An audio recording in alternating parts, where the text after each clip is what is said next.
Gérard, qui était déjà plusieurs fois avec nous à Bruxelles, qui est le traducteur officiel d'allemand avec, si tu m'aides avec le nom parce que je suis désolée, je l'oublie toujours. Spomenka Jumbo. Ah, ok, benissimo. Et donc il va lire un petit extrait de l'amour au musée. Voilà, c'est donc un extrait d'une nouvelle appelée Le secret de Caspar Hauser.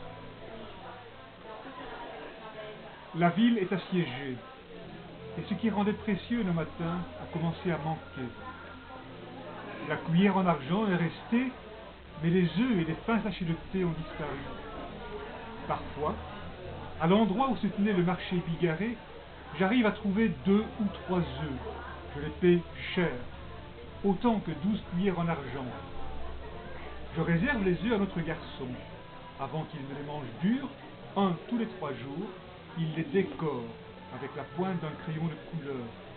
Il ne parle plus de poussin, mais pendant qu'il mange l'œuf, il subsiste sur son visage une expression de pitié. Le sucrier reste, mais vide de sucre. À présent, elle nous viendrait bien à point, toute cette tuyauterie que tu t'es appliquée à sucrer des mois durant. Il n'y a plus d'eau dans le robinet.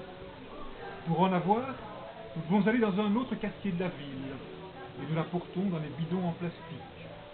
Lorsqu'elle manque là-bas, nous cherchons un autre robinet dans n'importe quel autre quartier. La porte du magasin où elle est assise, la jeune fille aux yeux en amande, est détruite, et son cadre se balance quand le vent souffle ou que tombent les obus. L'intérieur n'est qu'un vide, où se retrouvent chiens errants et chats de gouttière. Le garçon ne sort plus que rarement. Dans la ville assiégée, 1001 dangers guettent les enfants.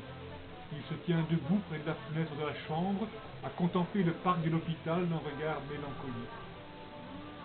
Les arbres exotiques portent toujours leurs fruits et leurs fleurs. Si tu les croques, ces fruits, ils envahissent ton sang. Tu risques alors de rapetisser au point de tenir dans un bocal de formol. Dans la ville assiégée, il n'est pas mauvais de reposer dans l'ombre mystérieuse d'une étagère d'hôpital.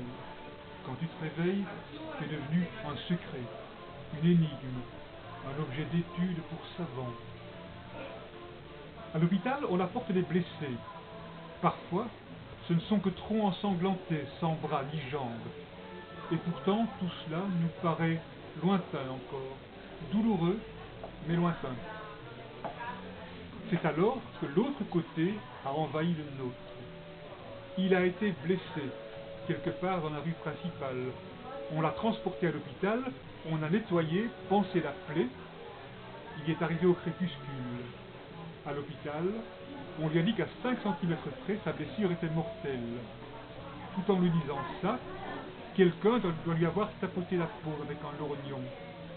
Il devrait prendre des antibiotiques, mais dans la ville assiégée, il n'y en a pas, même pour les blessés les plus graves. Il s'est endormi couché sur la hanche, de façon à protéger l'endroit blessé. Il a gémi d'une façon triste et sourde. Ce n'est qu'à l'aube que j'ai pu m'endormir. Je me suis réveillé après une demi-heure et l'ai vu couché sur le dos, comprimant ainsi sa blessure. Non seulement il ne gémissait plus, mais ne semblait même plus respirer. Son visage était calme et lointain, comme s'il partait pour un voyage, où il n'y aurait place que pour lui.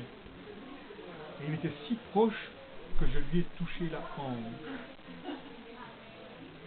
Si je regarde dans l'autre direction, peut-être pourrais-je empêcher son départ, ai-je pensé. Là-bas, il y avait un livre vert, et sur sa couverture aux lettres d'argent, la tache claire et frémissante, déjà vue naguère.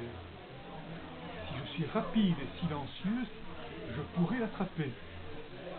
Je sais, la lumière est insensible au son et au toucher, pourtant je me suis approché d'elle comme d'un papillon vivant. Ma paume s'est posée sur la couverture verte du livre, et maintenant, comme un papillon asymétrique et transparent, la tache frémit sur le dos de la main. La paume tournée vers le haut, j'ai regagné le lit. J'ai mis un genou en terre et me suis appuyé sur l'autre pour avoir plus de force dans les mains. Avec la main libre, je l'ai poussé. Et quand l'endroit de sa blessure s'est marqué sur son pyjama, J'ai présenté attentivement la paume avec laquelle j'avais touché la lumière. Je l'ai encore poussé avec force. Le passant le prenait sur la hanche. Il s'est réveillé. Qu'est-ce que tu fais là, bon Dieu? Je regarde si ça te fait mal et ça me fait mal.